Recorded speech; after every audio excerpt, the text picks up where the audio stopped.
This is Crystal Racing. Please load up the video 2002 Malaysian Grand Prix full race replay in my community video now. And everyone is lining up on the grid. There are 50 laps to go. And it's 5.5 kilometer circuit with a race distance of 310 kilometers. Michael Schumacher is on pole on the front row with Montoya. Barrichello and Ralf Schumacher on row 2. And row 3 on the 2 McLarens of Kimi Raikkonen, only 22 years old, alongside 30-year-old David Coulthard. The cars are coming off the grid. Barrichello's getting alongside Montoya. Montoya tries to eke ahead. I can't see what's happened. Oh, there's a collision. Montoya's off. Montoya's lost a lot of places. It looks like, I think he's lost his front wing. And it's a Ferrari 1-2. I think Schumacher and Michael Schumacher collided with Montoya, and Montoya is fighting with the Williams, it seems. My God, it's so hard to see what's going on, to be honest. Hello to the one person watching.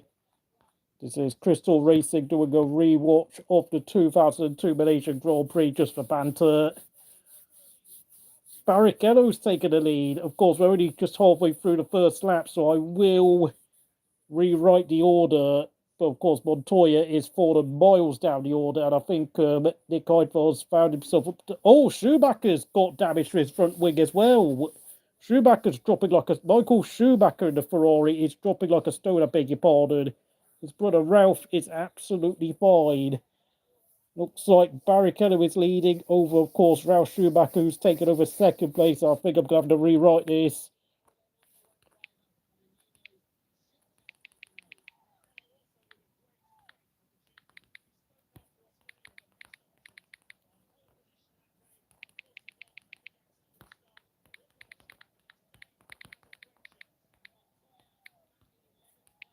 Montoya's down in 11th. Barrichello, who's in 3rd? Raikkonen, stunning start by the Finn.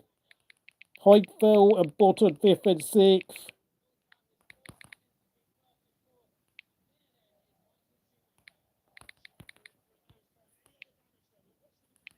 Heidfeld in the blue and green Sauber, Jenson Button in the blue and yellow Renault, and Schumacher has come to pit. Michael Schumacher is pitting for a new nose cone after that collision at the first turn there between himself and the Colombian Juan Pablo Montoya. 5 people watching, thank you very much. Just so you know, we are now 11 minutes into the race, so, and of course it is lap 2.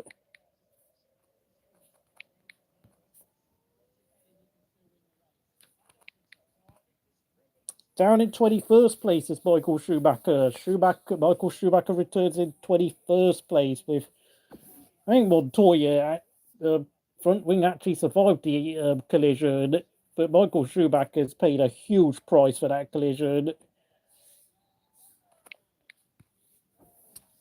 The commentators are debating over whether Michael Schumacher can win the race. Hello there, thank you for the like here at Crystal Racing. This is quite a fascinating, well, was it a fascinating season F1? Not particularly, but there were some interesting things going on. Jenson Button had come off the back of a pretty poor 2001 season, where he only just about held on to his Renault seat for dear life, having the team gone through the transition between Benetton and Renault. Truly 7th in the sister Renault, and of course Mika Salo in the Toyota up in 8th in only Toyota's second Grand Prix of racing. Of course, they scored a point in Australia for their first ever race, but Mark Webber finished ahead of them in 5th place. Of course, Mark Webber was nowhere near as quick in this Grand Prix, though.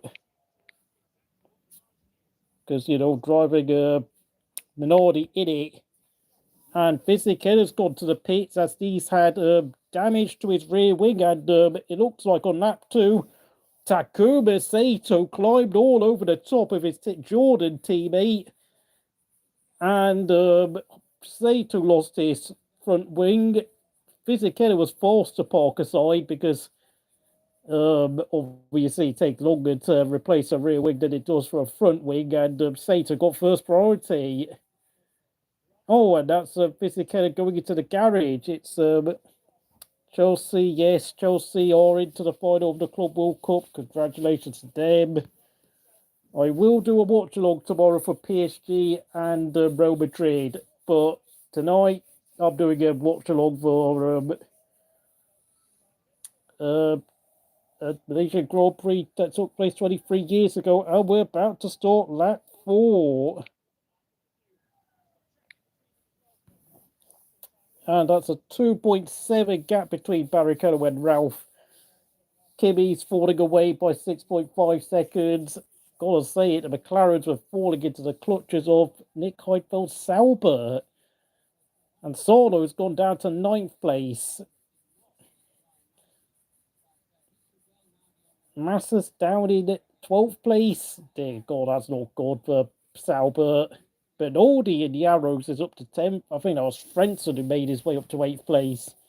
And Schumacher's overtaken a couple of back markers, and he's already up to 19th place since, oh yeah, Jordan had to go and pit and fix wings on their car. And Michael Schumacher is just like, I think because of all the chaos and the damage that was done to his front wing, was about 45 seconds behind Barrichello, and fastest lap of a 39.7 for what was then the reigning 4-time world champion at the time. And Schumacher was trailing Mark Webber by 15.3 seconds after 3 laps. Such was the damage and the pit stop he had to take on, which slowed it down so much. And yeah, 44 seconds behind his teammate. Very good calculations there done in my head. If you want to keep up,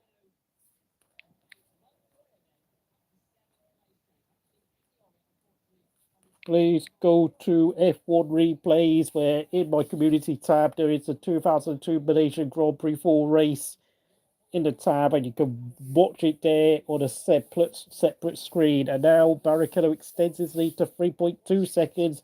Kimi is falling behind to 8 seconds. That McLaren in 2002 was slow, really slow.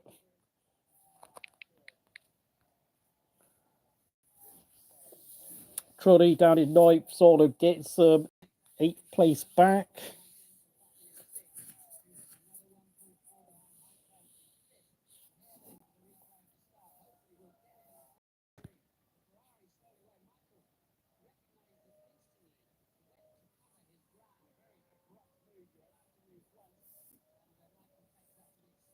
Michael Schumacher with one super aggressive start. I think he'd get like a 5-second penalty if he went and chopped across Montoya like that in today's F1 regulations.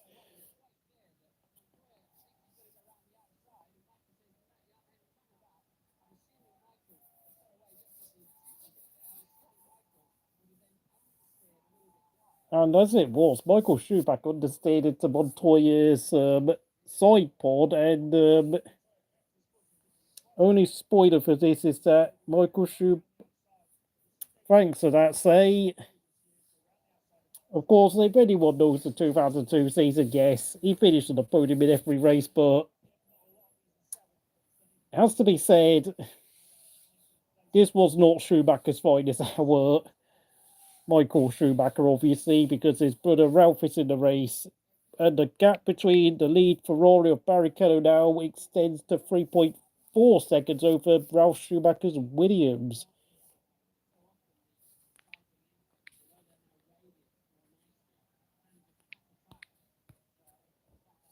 I mean, in my head, this does not feel like it was long ago, but I know for younger fans, this feels like decade, like literally half a century ago. The greatest, you think this is the greatest driver a driver has ever had? Fair enough, yeah.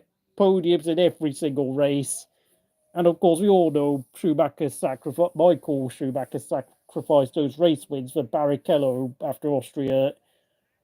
But what the hell was Michael Schumacher doing understeering into the side pod of Montoya like that in pure desperation, I've got to say, just so that Montoya could not overtake him? And yeah, Barrichello absolutely whipped Ralf Schumacher in the early first 5 or 6 laps. And Montoya, because of that, was slowly climbed his way up to 7th place by lap 6. Look at that gap between Barrichello and Ralf. I mean, look at that. 9 seconds Rubens had over Kimi after just 6 laps.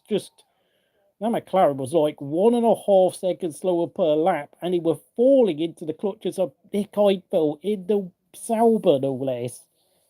Jesus wept, honestly. The Woking were pathetic around this time. I'm about 19 minutes into this broadcast, and oh my God, Kimi's now 10 seconds behind after just 6 laps. And both he and Coulthard were struggling to stave off Heidfeld. I mean, all I can say is if DRS existed around this time, I kind of have to say Coulthard would probably be getting overtaken by Nick Heidfeld at this point in the race. And Kimi would be looking over his shoulder thinking, oh my old team is looking quick today. And it has to be remembered, this is the first year that McLaren switched to the Michelin rubber, which of course took a lot of learning for them to get used to. Because obviously between 1998 to about 2001, they were using Bridgestone rubber, which of course helped them win 2 drivers' titles with Mika Häkkinen and a constructors in 1998. My God, oh, look at that. Bit of oversteer there for Kimi coming out of one of the corners at turn 4.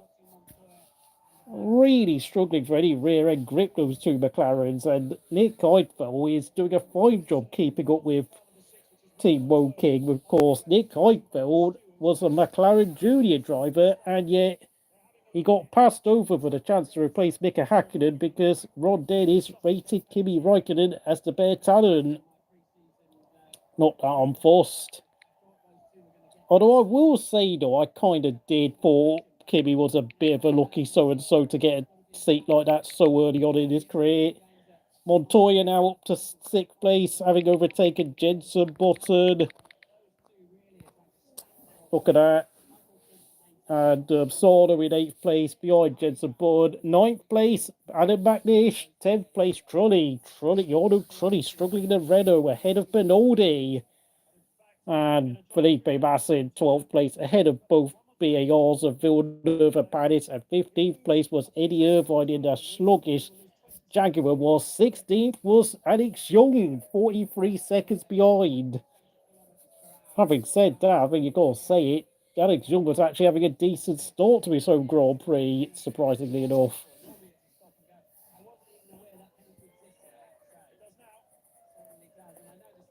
Gotta say, I really don't like the way that they only show like the race order when the race leader crosses the line, and then they get rid of it after like 40 seconds. Because then you have to wait another minute for the race order graphics to return. Look at that. Truly holding up 2 Brazilians in a what's it? In a Sauber and a Arrow. 36th Le Mans winner to get an F1 podium. Yes, congratulations. Pedro De La Rosa in the pits now to change his front wing for the navy green Jaguar boys. I don't know what happened there, but Pedro De La Rosa looks like he's been caught in some chaos in car number 17.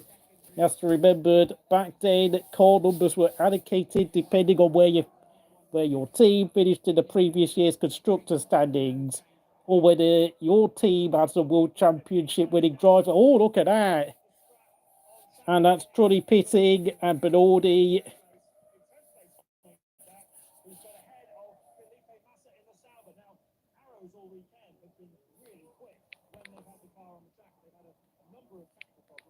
It is true that arrows with the Cosworth engines were properly quick packaged, but they had no money to fund it. Truly looks like he's stored in the pits. Michael Schumacher is up to 16th place now, but he's 44 seconds behind his race-leading teammate Rubin. That was a 6.6 second pit stop, by the way, because of course refueling was a thing back in 2002. But look at Rubens Barrichello, he's just looking so calm under pressure. A bit of oversteer coming out of turn 13, but now the gap he's got over Ralf Schumacher is 4.3 seconds, and he's now leading Kimi Räikkönen by a gargantuan 12 seconds. And Kimi and, well, the two McLarens of Kimi and Coulthard are just looking disastrously slow. And the gap between Heidfeld and Montoya is now just 7.5 tenths of a second. Now we begin lap 10.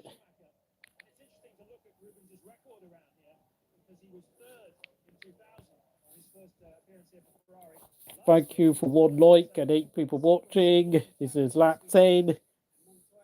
Kimi's now 13.5 seconds behind Barrichello. Bottas and Montoya and Solo are 20 seconds behind. Wait, what happened there? Oh, wait, did Montoya get overtaken? Oh, dear.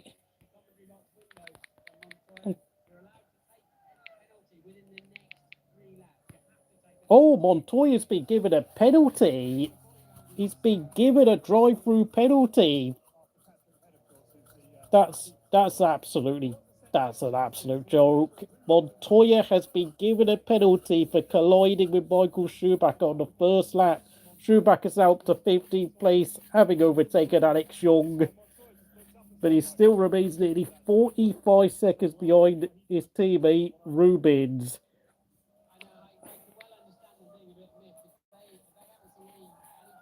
And my God, Kimi's now falling 9 seconds behind Barrichello. Really slow, that McLaren. That McLaren MP417 was a dog of a car. How did he manage to make that car a championship contender a year later? I have no idea. And it looks like Jarno Trulli's day has come to an end.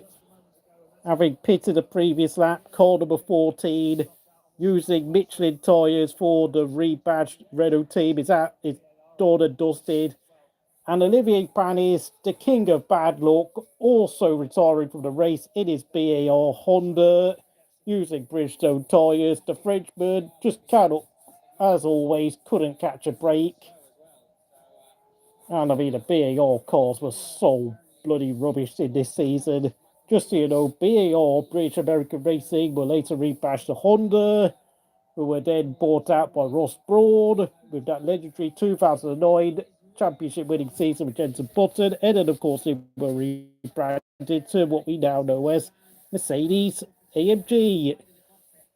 Button, oh yeah, that's why Button got back into 6th place with Solo and Magnussen now 7th and 8th. And, of course, Montoya down to 9th place after serving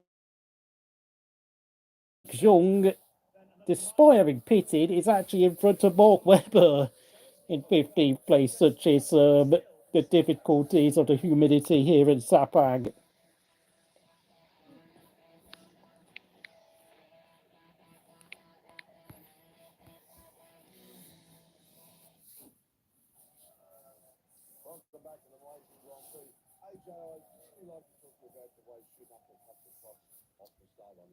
After 12 laps, yeah, we've skipped a lap.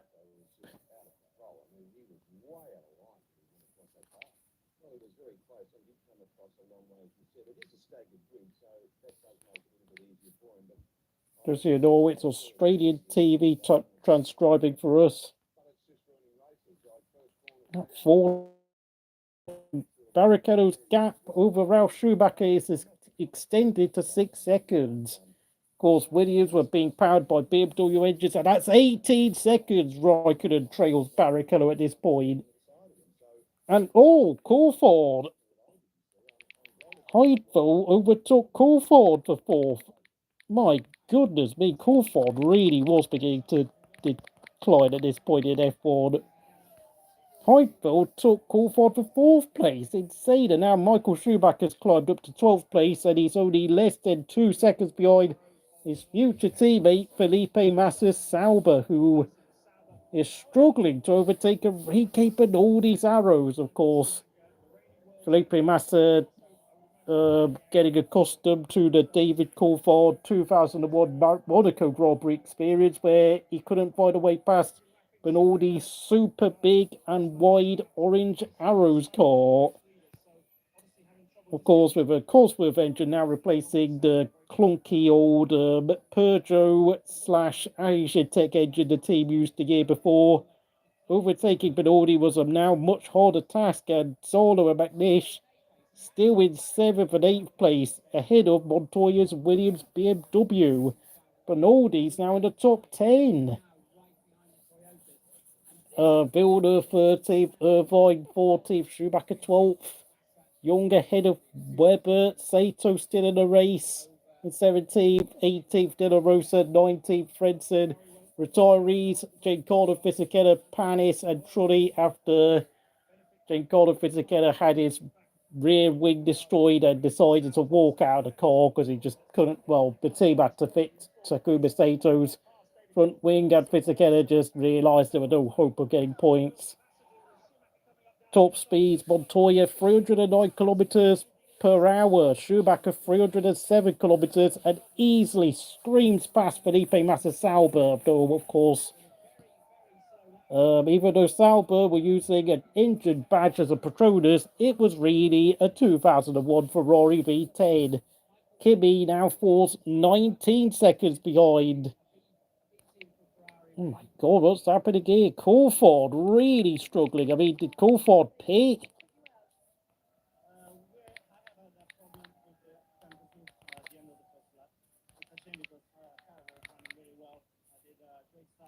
Nico Solo up to 6th place, whilst Coulthard has now dropped out of the top 6 into 7th place. And now Michael Schumacher is having the joys of taking on the David Coulthard 2001 Monaco Grand Prix experience as he gets held up by Enrique Bernardi. And Barrichello now leads Michael by 46.3 seconds. And it was a clutch failure that scuppered Jarno Trulli's 2002 Malaysian Grand Prix.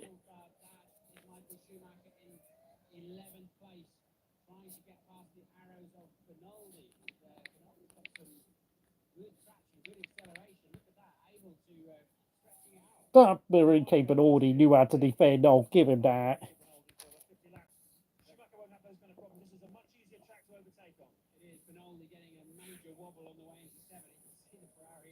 And Montoya has now climbed into 9th place, although of course he's still struggling to close in on the two Toyotas in only their 2nd Grand Prix of F1 racing. Can you imagine if Cadillac next season can find themselves in 7th and 8th place in their early races of F1? I know in the hands of Roman Grosjean, Haas had a great start to their F1 career back in 2016. Oh, and that's it for David Coulthard, and Michael Schumacher dives down the inside of Enrique Bernardi, predictably, as his championship rival from 2001 at David Coulthard car has given up the ghost. Now using Michelin tyres, car number 3 is out of the race, but Enrique Bernardi re-overtakes Michael Schumacher going into turn 4. Enrique Bernardi is a stubborn customer. Unreal stuff there by the Brazilian pay driver. He's re-overtaken Michael Schumacher for 9th place as Montoya obviously climbs up to 8th place. Look at that. Enrique Bernardi showing Michael Schumacher who is the boss. You do not mess with Enrique Bernardi. Otherwise, he'll be giving you a 10-second penalty in 20 odd years down the road. That's just insane. But Enrique Bernardi overtook Michael Schumacher like he was stealing candy from a baby.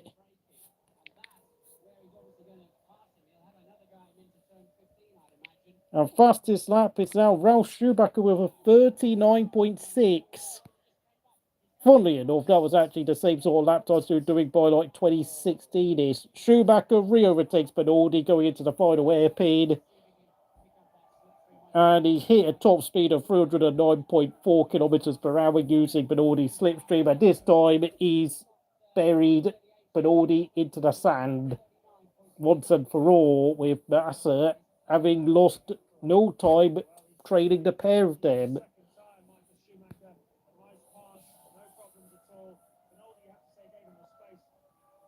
Up into ninth place goes to Michael. Enrico Benaldi and Arrows would later depart F1 after the German Grand Prix, after the team ran out of money and went into liquidation, whilst Barrichello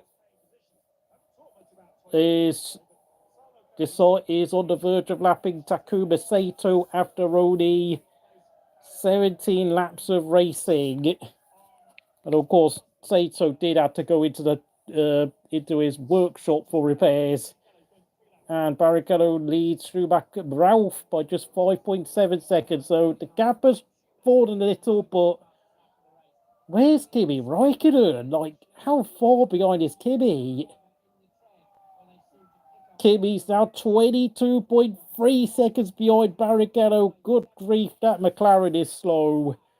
And Boydville's only a couple of seconds behind Kimi. And new fastest lap by Ralf, 39.35. Button is 32 seconds behind. Solo is closing in on the Renault. Montoya is actually now only 36.7 seconds behind Barrichello. Very good job there by Montoya to climb back after his fairly questionable drive-through penalty, I've got to say.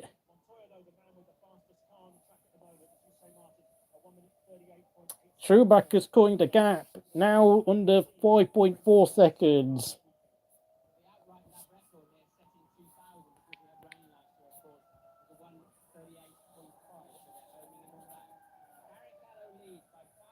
"46 people watching. I hope you're doing well, folks.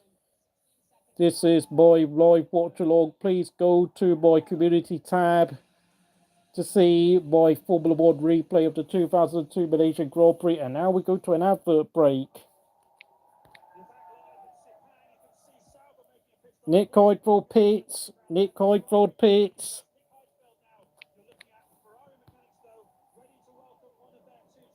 Thank you for 2 likes there at Crystal Racing. 11.2 second pit stop there for the German Sauber team leader. And Michael Schumacher has gone for a pit stop. Looks like they short-fueled Michael Schumacher after they fixed his front wing on the first stop. And it's a 9.4 second pit stop. Lots of fuel going into the Sauber and the Ferrari there. Looks like Michael Schumacher will be going to the end of the race on his fuel load. He's going to have to nurse these tyres as well. I have no idea what compound of tyre they were using, because, of course, it was either Bridgestone and Michelin, and they both had specially made compounds made for each team. So, and of course, you have to remember there was absolutely no rule stipulating that you had to use 2 compounds of tyre in a dry race like you do today.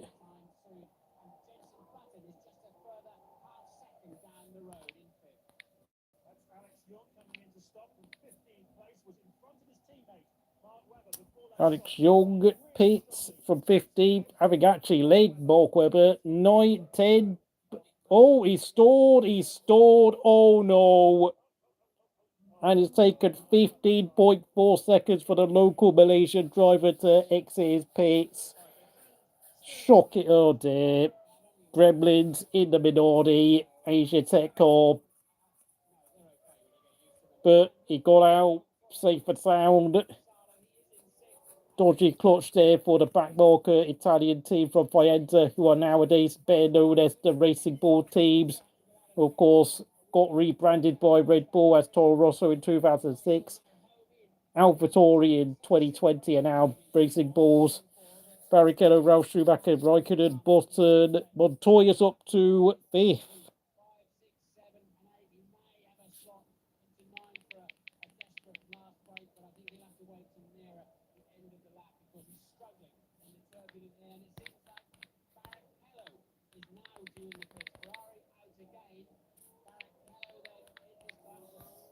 Montoya's back up to 5th place. Hello there to 70 people watching. I hope you're doing well here at Crystal Racing, watching a full race replay of the Malaysian Grand Prix.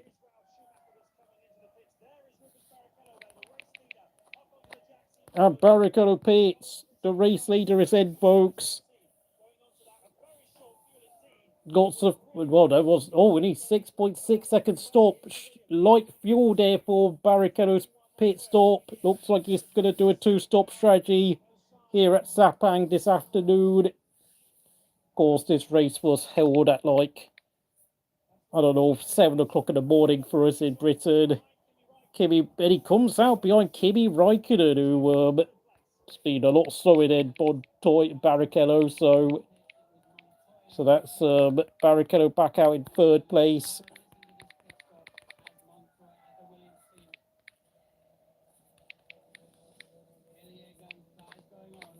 Montoya pits again. Well, technically, it's his first pit stop of the race, 8.6 seconds, but of course, he had to go for the pits earlier on for a drive-through penalty for a very debatable collision with Michael Schumacher, which I have to say that was very harsh that Montoya got the penalty when it was Michael Schumacher who clanged into the side of him, and that's the end of Enrique Bernardi's race as he has stalled on the track, and that in modern F1 would be a slam dunk safety car / VSC, since there are marshals on the track trying to push his car away and the cars are still green flag racing. I mean, there are yellow flags in that sector, but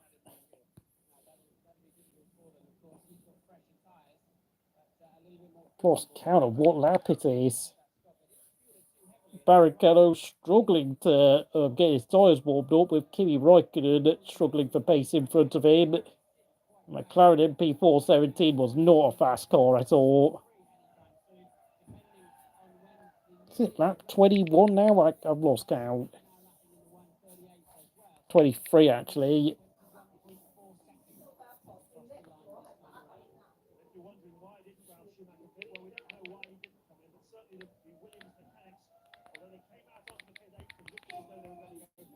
And after those pit stops, the 2 Saubers are in the points. Look at that. Rookie Felipe Massa from Brazil could be on points in only his 2nd ever F1 Grand Prix. Thank you to 54 people watching. Frenson apparently is down in 18th place with, as the only arrows in the race, and of course, arrows were disqualified from the opening Australian Grand Prix for completely misjudging the, apparently the stalling procedure, which led to a double DSQ. Maybe Ferrari's best car, the F2002. I do agree on that. Because,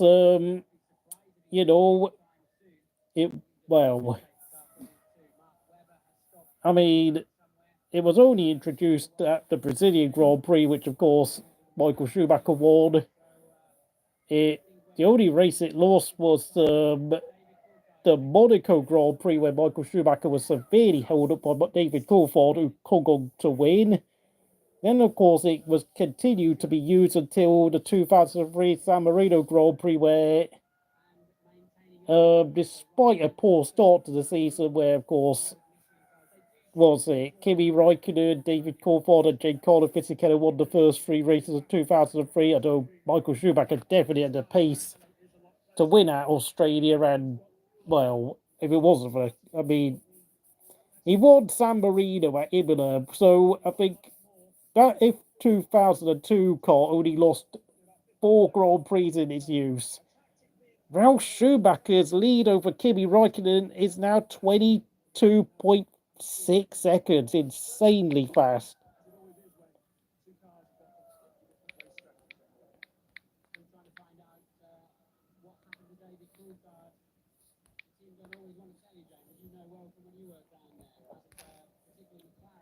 My God, Kimi's really holding up Barrichello. Gotta say, that lack of grunt for the Mercedes car, the Mercedes engine with the Brazilian material being banned really hurt Mercedes around this time. Massa pits, 8.8 second pit stop, fairly slick pit work there by the Sauber crew, but I think a fair amount of fuel went in, and it was a bit cautious considering this is, I think that's the first time Felipe Massa ever did a pit stop in Formula 1, because of course he was eliminated at turn 1 in Australia. Oh, that's a huge plume of smoke there from Kimi Räikkönen. Oh no. The first time Kimi Räikkönen suffered engine failure at McLaren Mercedes, and he would go on to have a 33% retirement rate at McLaren. Hello there, Steve Mason. I hope you're doing well. You are coming at a terrible time for me personally, because Kimi Räikkönen's car, Mercedes, has gone bang in the most horrible way possible, and Mercedes really annoyed me at this time, and my face is beginning to get a bit red just thinking about it. Some bad old memories came back there. Both McLarens out of the race, double DNF.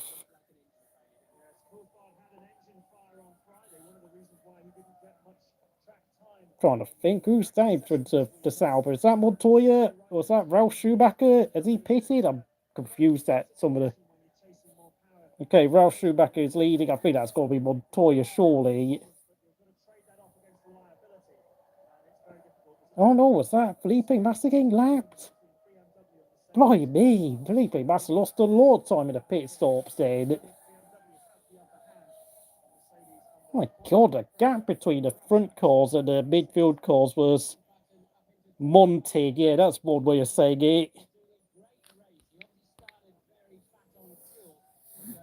Fat on fuel. Nice language there, Mr. Brundle.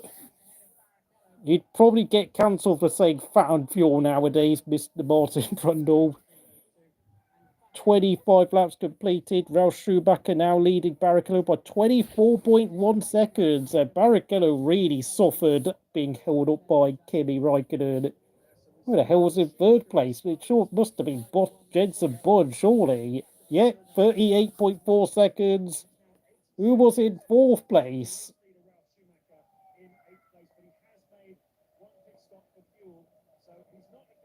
Who the hell was fourth? Jenson Button in third place, of course. Jenson Button would have a massive...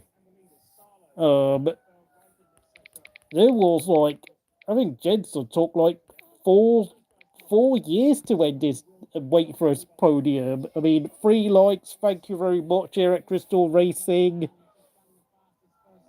Like, he had to wait until 2 years later at this same venue to finally get a podium in a BAR Honda, and that's Pedro De La Rosa pitting for a second time.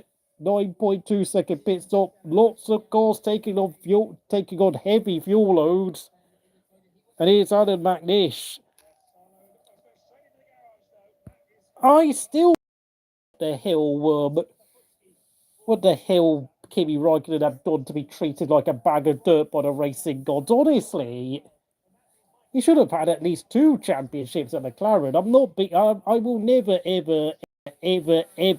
ever forgive McLaren Mercedes for how Kimi was treated. Michael Schumacher now up to 6th place. Yeah. And he's 80 seconds behind Ralph. Oh dear.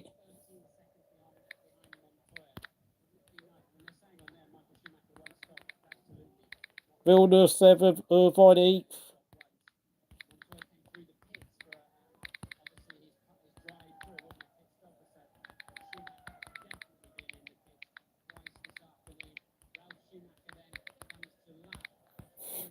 Of course, back in the day, Mika Häkkinen would used to refer to Michael Schumacher as the Michael as a pet name. We're now closing in on half distance here at the 2002 Malaysian Grand Prix rewatch along. Jenson Button looked like he was going to be heading for a first ever career podium. Oh, and that's a man. Was that Mikasola or Magnish losing, sliding, coming out turn 13? Look how much more twitchy the cars were back then. Even with, what was it, traction control on board. Oh yeah, Piastri struck off 112 miles an hour when he nearly clattered into Max Verstappen behind him. And that Toyota was forced to yield to Ralf Schumacher's leading Williams. And Adam McNish made it very easy for him, of course. Adam McNish made his F1 debut at the age of 32 years old, having had a decade experience of sports car racing for Audi and Porsche and the like. Villeneuve with a 13.2 second pit stop. He's definitely must have fueled him to the end of that race with that pit stop. That's a shockingly poor pit stop, mind you, even for the standards of the refueling era.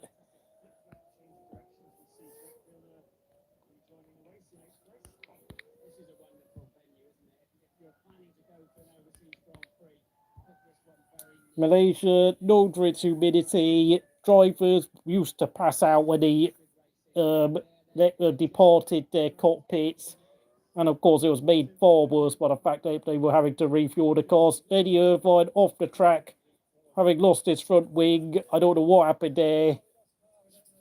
And that Jaguar looks very, very damaged. Oh, he clattered into the side of Alex Young. That's why he lost his front wing. I don't know what was going on there. I think Alex Young and Eddie Irvine were fighting for position, and Eddie Irvine thought that Alex Young had opened the door to allow him to overtake him, only for Alex Young to shut the door at the very last second, showing that Alex Young was not really F1 material. And Alex Young was being lapped because, of course, Minardi was so slow back then. Eddie Irvine was actually up to 11th place when he lost his front wing. Yep, he was lapping Young. Alex Young was just so ridiculously slow in F1. And yeah, that front wing was lodged underneath his Eddie Irvine's wheels, mind you. So he did a great job bringing the damaged Jaguar, back into the pits. Although that's probably done a lot of damage to the floor of the green cat.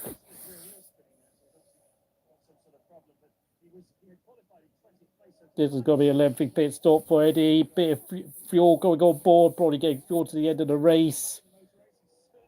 18.4 seconds, stamps the gas, plenty of smoke from the rear tyres. He's an angry man from Northern Ireland. And it has to be said, Barrichello is now 24.5 seconds behind the race leader, whilst Jenson Button trails Ralf by 40 seconds. So Bottas was doing a good job hanging on to the podium spot. 28 laps remaining. Yep, we're now at the halfway distance point.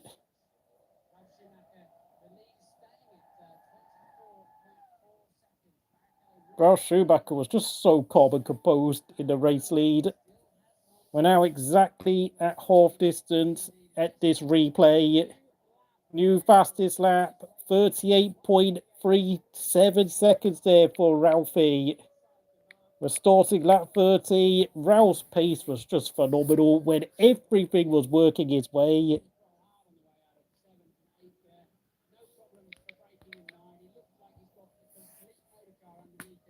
Oh, Montoya's now up to 4th. Good grief, why the hell couldn't they find any footage of Montoya overtaking Eifel? Was there a pit stop for Nick? Webber's up to 9th. Villeneuve up to 10th. Gotta say, I really don't like how they used to do the race order graphics back in the day. Really not good. It's so hard to keep hold of it. Ralf Schumacher really heavily pulling away from Barrichello's Ferrari. Love the detail, yes. Thank you very much, Rotten Steve. Yeah, it's obviously Michael Schumacher because it was Mika Häkkinen's pet name for the German septuple world champion. Just so you know, Kimi Räikkönen retired from the race with a blown engine whilst running in a podium sport. Coulthard also retired from mechanical issues. Double DNF for McLaren. You appear to have a bit of homework to do. Do you think you can get on top of these problems before we go to Brazil? Well, the frustrating thing is the car actually ran very reliably during winter testing. And obviously we were maybe a little bit optimistic about our performance hopes based on what we did around Valencia and Barcelona. We never tested against Ferrari, of course, so we certainly have had reliability. It's a fact we did more Just look at how that Ferrari of Barrichello slide through turn up 5 and 6. We know this isn't the way to win races, so there's a lot of work to do. The only saving grace at the moment is it looks as if Michael Schumacher and Juan Pablo Montoya are not going to come away from this race with a big haul of points. And of course, Ralf Schumacher. Yeah, that's Michael Schumacher leading Alex McNish in 7th place by half a minute.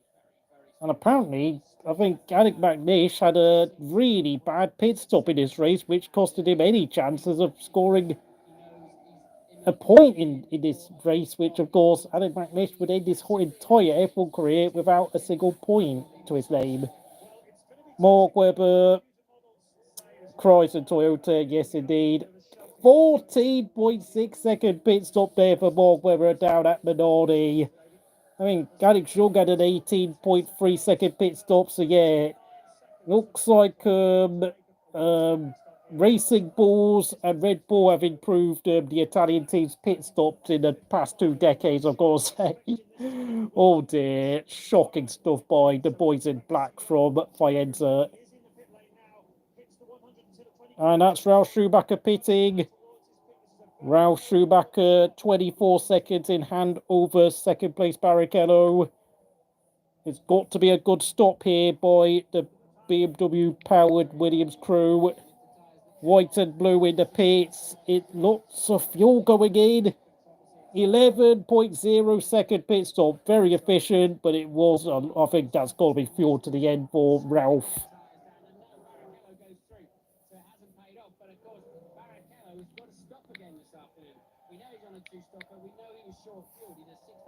I think, did Barrichello overtake him?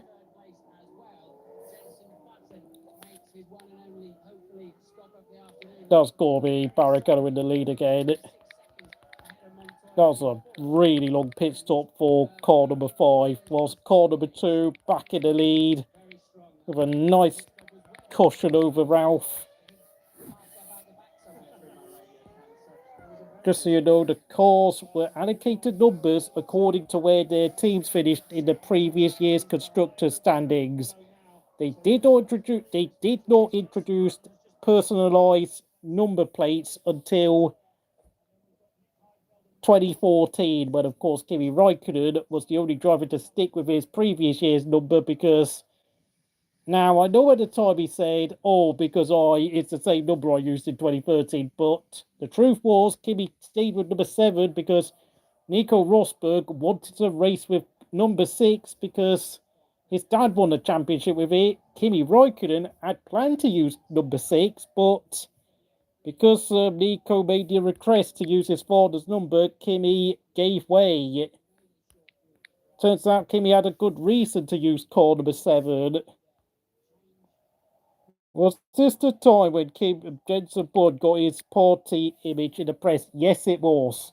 And of course, Flavio Briatore used to brand him as the milepost. And look at that. Mark Webber's all over the back of Pedro De La Rosa's Jaguar. I think this must have been a race where Jaguar probably took a look at Mark Webber and thought, you know what, I think we should sign Mark Webber up for our team for 2003. But look at that, Mark Webber pulling away from Takuma Sato by over 12 seconds. Of course, Mark climbing up to an impressive 11th place in that back marker Minardi, having scored 2 points at Australia in 5th place after a heroic performance at home. Montoya's done a second stop.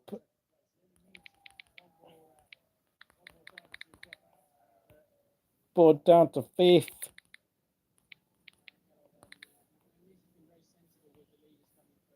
I think Eddie Irvine was also known for partying. Yes, he was. Alex Young also retired after colliding with Eddie Irvine. I think he got car damage after he collided with Irvine, failing to obey the blue flags properly. I think, Barrichello's got the speed to win here. He's looking good, isn't he? Sure, in the dumps, this could be Barrichello's season at long last. With four-wheel championships, I mean, surely Michael must be getting on a bit. Not cursing anyone, by the way. Look at that. Nick Heidfeld holding up the Michael pretty well in place. Keeping his nerve under pressure. And Eddie Irvine also retired from the race.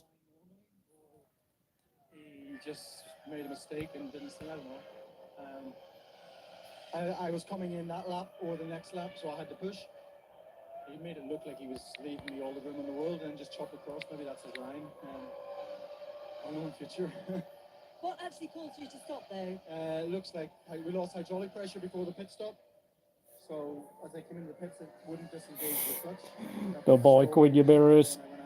Barrichello pits again. Barrichello pits again. It's a 10.6 second pit stop.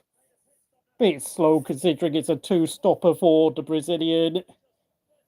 I don't know. Did he keep holding the lead? Oh yeah, Ralph back in the lead. Montoya.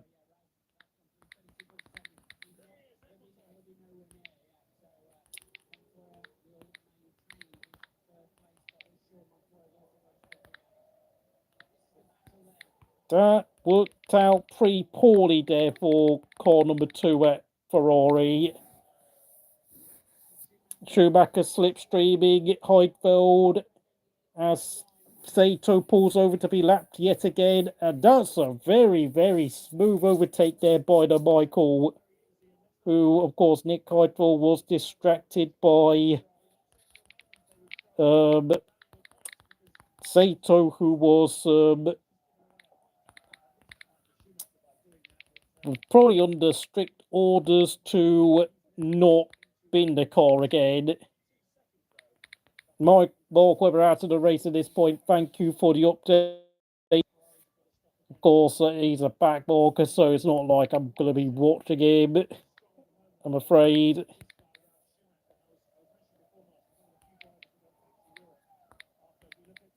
Yeah, Mark Webber out. Thank you for that. I think you're a bit ahead of me.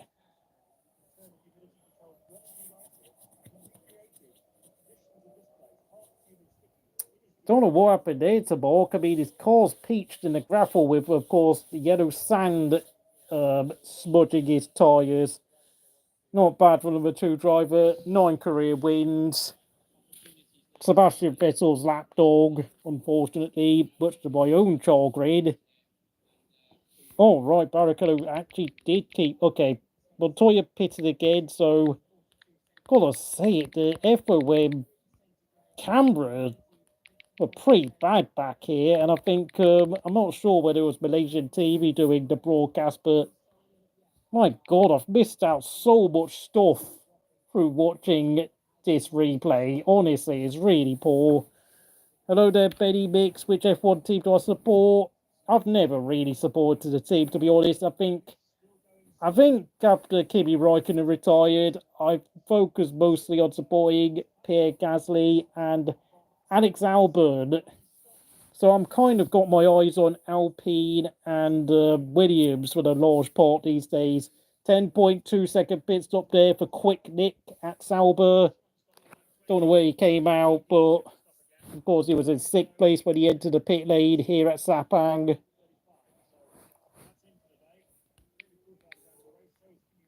Both McLarens retired earlier with mechanical gremlins. Terrible car, that MP417.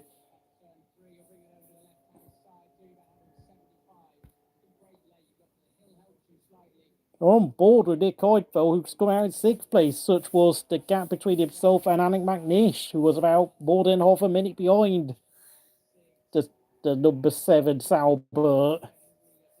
Of course, car numbers were allocated depending on where you finished in the constructor standings. I think I've already said that 3 or 4 times.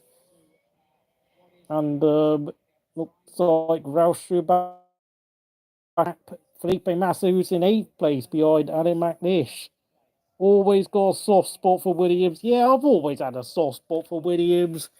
I think probably because as a kid, I used to like to drive their cars, the winning BMW cars on the F1 2002 game, because they had the most brake horsepower more than anything, and you could just literally leap past people down the street because of their horsepower and their straight line speed. But of course, their chassis was not very good. Yep, indeed it was made of glass, and of course it would unfortunately rear its ugly head again a year later when the guy driving car number 6, Kimi Räikkönen, was trying to fight for a championship against Michael. 9th place was Jacques Villeneuve, but Villeneuve was 42 seconds behind Felipe Massa's Sauber. My God, oh my goodness. And now the gap between Ralf and Barrichello is 23.3 seconds. So, gotta say it, lost count. What lap are we on now? Is it lap 38? That's the pits again, weirdly enough. I wonder what time it is where Keith Patrol is living. It just seemed like everyone was so advanced back then with two-way telemetry and computer gizmos. I know ways are all frowned upon, yeah, I know. I mean, it just felt like cutting-edge technology back then, because, of course, back then there weren't so many restrictions on the cars, chassis and all that. 38.05 there for Montoya, the fastest lap. It was just the business back then, yeah. Launch control, traction control. Jacques Villeneuve was still sort of decent back in 2002, but we all know we're living in a day and age where, of course, F1 likes to police everything.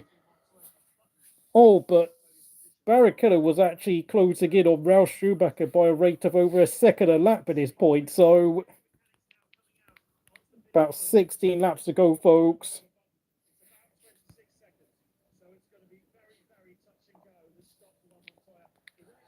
Wait, Montoya's pitting again? Oh my goodness me, what the hell's going on there?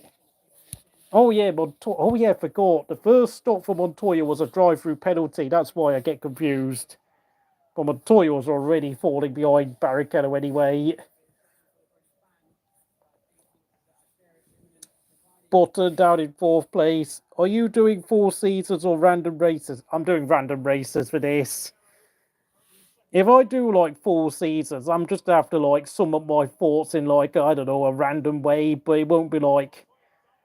And that's a top speed of 330 kilometers per hour there by Montoya's Williams BMW. I think at the time it was rumored the BMW engines were pushing 880 brake horsepower. About 30 more than what Ferrari had in their V10, but of course, Williams' chassis was quick in qualifying, but it ate its tyres up way too excessively in a race for it to be competitive over race distance. Oh, he's fallen behind Jensen Button there. Oh my goodness, 7.8 seconds stop there by Montoya, but Button is now up to 3rd with Montoya losing out horribly in the pits. And look at that, there's also, I think, Villeneuve's lap BAR in the way between. Oh my God! Barrichello's out of the race, folks. It's the end of the day for Barrichello. His engine has cried enough. And Button is up to P2. He's surely getting a podium today, surely. Yeah, really sad there for Barrichello. So many people upset watching this. Look at that smoke. Oh no. Cries into Fossey indeed. Look at that. It just blew without warning. Oh, look at that. He's crying on the side of that Armco. That's just terrible.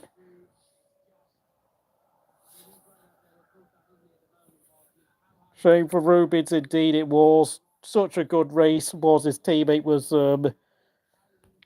getting involved in all sorts of shenanigans there. And Montoya getting given a very, very harsh drive-through penalty, which I thought was a classic case of Ferrari international assistance by Zhou. Oh, Michael Schumacher coming to pits there. Wait, Schumacher was in P2 at this point. Blimey, there are a lot of pit stops going on. I'm getting confused at this. Did Bullen pit? Did Montoya pit as well? I'm so confused. He's surely going back down to fourth. 8.4 second stop there for the Michael.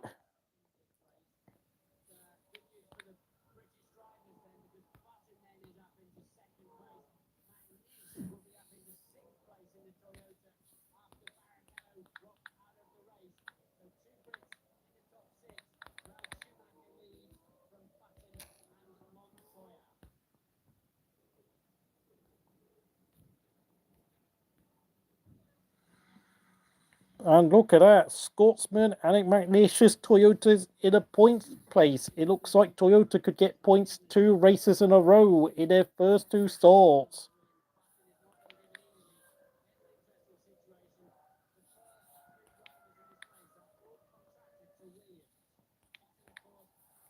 Oh yeah, Button was actually on a loan deal to Renault at this time because he actually signed a 5-year deal at Williams back in the start of 2000.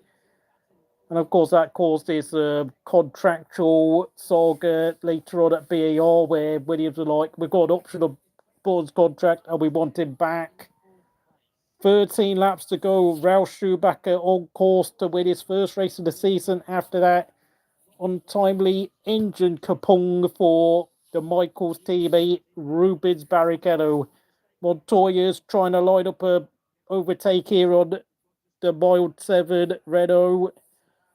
He just never settled in that Renault. He was okay at Renault for 2002 because he scored 12 points. No, he scored 14 points. While Gordon Trulli scored 9 points, but of course Flavio Briatore were desperate to get Fernando Alonso in buoyant seats, and the British media were not happy with Alonso replacing JB, and Montoya trying to squeeze one down the inside of turn 1, going into turn 2, but one holds the inside line of turn 2. It's a great defence there by the 22-year-old Brit. Impressive blocking skills there by Jensen. But Montoya's got the inside going into turn 4, and Montoya takes P2 like taking candy from a baby. It was inevitable. Sorry, gents. And it's now a Williams BMW 1-2. I think the first time of their partnership they were now seeing first and second.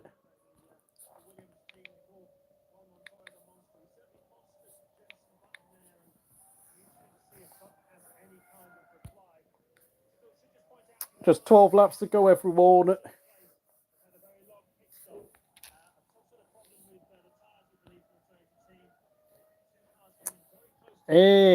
Well, if you told the British media that, they would have told you that you were eating fungus for lunch. But he was probably cheating with their Michelin tyres. Oh, yeah. Felipe Massa overtakes Magnussen for 6th place. Long list of retirees. Young, Raikkonen, Bonodi, Coulthard, Panis and Trulli. Mechanical gremlins were a huge thing back in the early 2000s. Eva Ross Braun laugh, indeed, yes. And Montoya already pulls out a gap of 1.6 seconds within a space of just half a lap there over Jet Bullen's Renault. Such was the gap between the top teams and the upper midfield around this time in F1. And the gap between Ralf and Montoya was actually now 51.5 seconds. Ralf Schumacher keeping his nose clean, and he really completely cooked the field after Barrichello retired.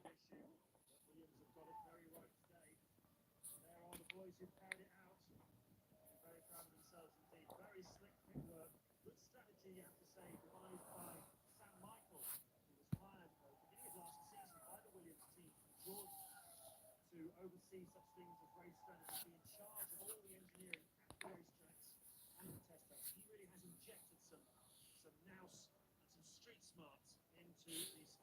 I just remembered that press conference with Patrick Head and Ross Brawn arguing. Oh, yeah, 18 months later at Monza, eh? Yeah, Patrick Head was really fiery and he was so ticked off. Yeah, it sort of does get bad, but it does take quite a bit of time for things to get bad. Look at that, Ralf Schumacher on a one-stop strategy, dominating the race. Bourne also did a one-stop strategy, whilst Heidfeld was Massa. Was very impressive considering he did a one-stop, whilst Heidfeld did two stops. Yeah, Patrick Head, a huge legend of the sport. Saito, despite breaking his front wing, made his way up into Takuma Saito, was it? Yeah, up into P9 in the Jordan Honda, having got eliminated at turn one at that monster pile-up at Australia where Barrichello drove into the back of Ralf Schumacher's Williams like a F1 lobby amateur. 18.2 seconds now separates Button and Michael for third place with about 11 laps to go. So, yeah, it's a late here. Have a great race. Yeah, okay. You enjoy your... Okay, you have a good night rest, Ross and Steve. I think you know what happens towards the end. 11 laps. Oh, wow. I think Bud's got third place wrapped up, folks. I think Jenson Button, after 36 Grand Prix, will be getting his first ever podium in Formula 1 at the age of just 22. Yeah, you have a good night, Rossen. No way. I mean, I know Michael is obviously a four-time champion, but he's not closing down Benson, surely not. Of course, Michael is leading Heidfeld by nearly 19 seconds, so yeah. The Saubers settling for 5th and 6th. The team who finished 4th last season with Heidfeld paired up with Kimi Räikkönen. It's Sauber's best ever result as an independent outfit.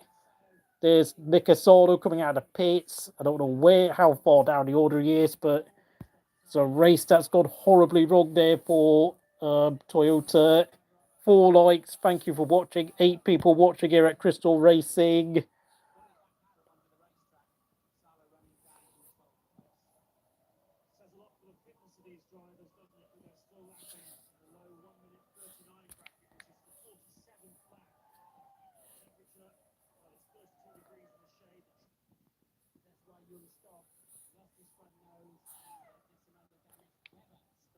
Okay, I'm going to skip forward a bit. So, Johnson Button holding it steady for P3, it looks like.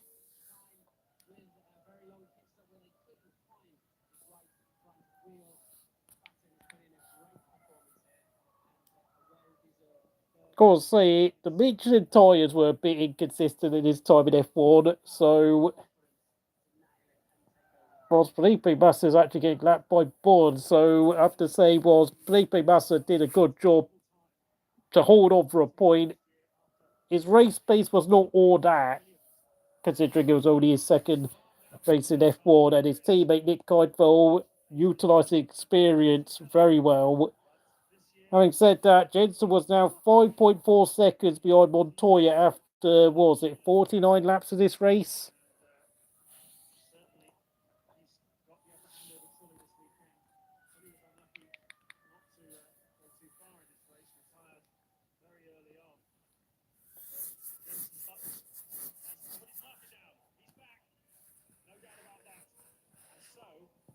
Mind you, I think Montoya was trailing Ralph by about well over 45 seconds at this point, so...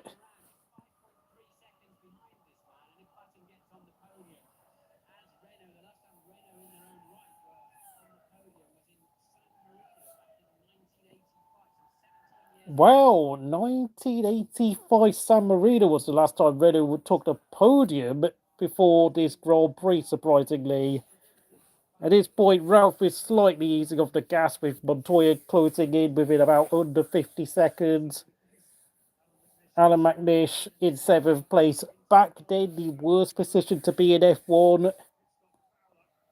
After that parabolic pit stop there by the boys from Cologne. Obviously, Toyota was based in Germany during their 8 years of F1.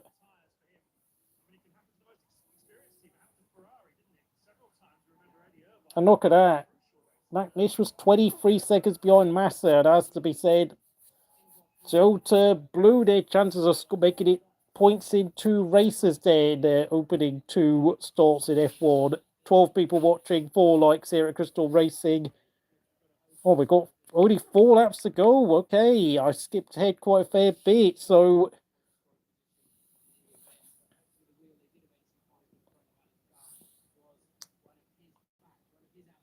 Villeneuve, despite BAR Honda's lack of pace, is up to 8th place.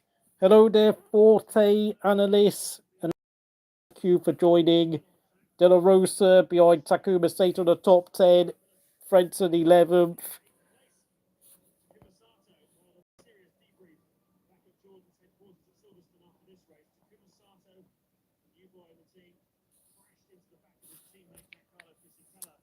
Eddie Jordan must have been absolutely losing his flogger there when he saw Sato clatter Fisichella on the second lap. Of course, Takuma Sato was a Honda P driver, so he was already beginning to struggle for cash, as of course he had that conflict with Vodafone, where he took Vodafone to court and lost a huge sum of money, so we had to take on more pay drivers, whilst Fisichella lost his morale and ran off to Sauber 2 years down.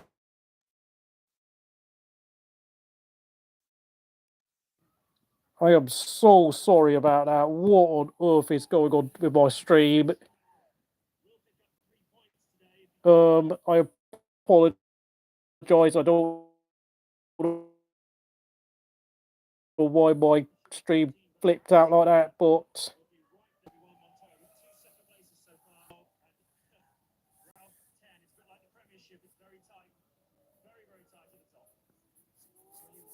three people watching, thank you for holding on. Sorry, I don't know why my phone flipped out on me like that, but got 3 laps to go.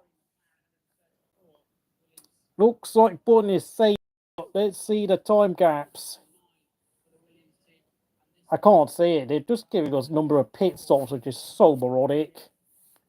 I mean, F1 graphics have improved so much in the last 2 decades. It's not even funny. This is like the graphics they had in 2002 is like something they had back in like 1991. I think apparently there were news that Jensen Button was having a problem with his car. I think, was it a suspension?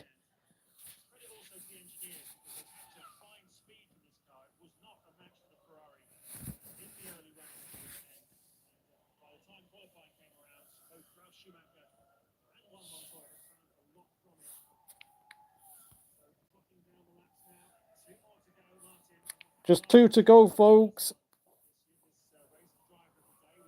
2 laps to go for Ralphie Boy. Leading Montoya by well over 48 seconds now. It's an easy cruise to the finish here for Ralph. It's going to be his 4th career win in Formula 1 for the German driver, who of course is Ralph Michael's brother. 47 seconds is his lead over Montoya. Montoya leads Bud by 9.3 seconds, I think. And look at that. But, Michael Schumacher has closed in on Jensen Button to just from 18 seconds all the way down to just 10 seconds. I think Schumacher's wiped out, 8 seconds of Jensen Button's lead over him in the space of just 8 laps. But I think it's safe to say Jensen should be absolutely safe, home and hose to get his maiden podium in Formula 1. Surely it should be home and hose. And of course, it will be Renault's first podium since the 1985 San Marino Grand Prix.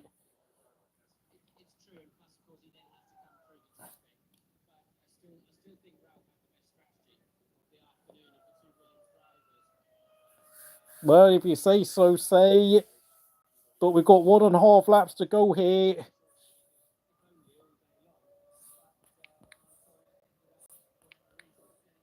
45 seconds between Ralf and Montoya, but of course Ralf is miles ahead on track, so it doesn't really matter, unless of course, well, I mean, the 1997 Hungarian Grand Prix, David Hill was leading Jacques Villeneuve by 45 seconds, and then with 5 laps to go, throttle cable came loose, which was only worth a 50p throttle washer, and then of course Villeneuve overtook David Hill on the final lap with David Hill's throttle coming stock loose, and David had to settle for second place in what would be Arrows' best ever result as an F1 team in F1 before they were forced to shut down after the 2002 German Grand Prix. Ralf Schumacher now on his final lap. Or the first win of the season. Jenson Button should be home and host for his first ever podium, surely. My God, the gaps between the cars back in 2002 was ginormous, I've got to say.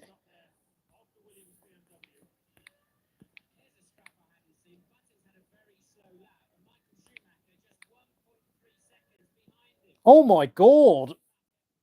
Jenson Button just lost 9 seconds to Michael on a penultimate lap. What the hell's going on with the Renault? Oh my God.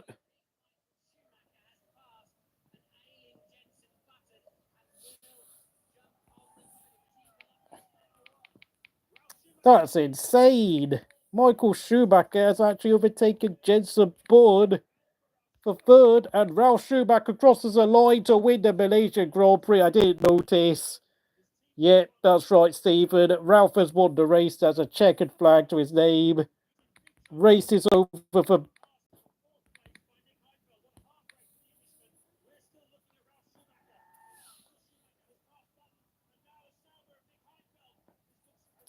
Yeah, Nick Heidfeld and Massa have crossed the line for 5th and 6th. They've lapped down. Oh, that is heartbreak for Jenson. That's horrible. 12 people watching, 4 people likes. Yes, you've just... Apparently, news has just filtered through that Jenson Button overtook Michael... No, lost third place to Michael. The TV cameras missed that overtake. That is shockingly poor TV coverage there by F1 or Malaysia TV. Shocking stuff. And Massa will cross the line to take his first ever point in Formula 1. Michael has taken third, and Jenson Button, my God, that suspension on that Renault completely let him down. Heartbreak for JB. Of course, JB would have to wait another 2 years to get his first podium at this same venue where, of course, justice was served. Justice was served for Jenson, by which point he was driving for the BAR Honda team. Congratulations to Felipe Massa for getting his first ever point. And there's the overtake there. Jenson Button was forced to yield to Michael going into turn 4. He realised he had a problem with his car. Michael didn't even have to sweat at all or had to go into any sort of wheel-to-wheel action to get that podium place. McNish finished 7th, Villeneuve 8th, despite having a BAR Honda slower than a roll of sausage.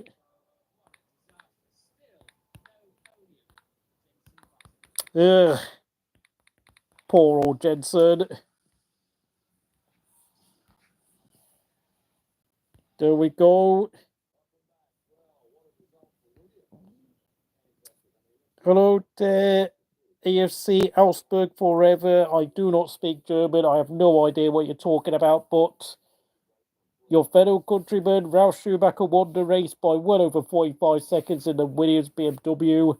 Michael overtook JB for third place, with Jenson suffering mechanical issues on his bright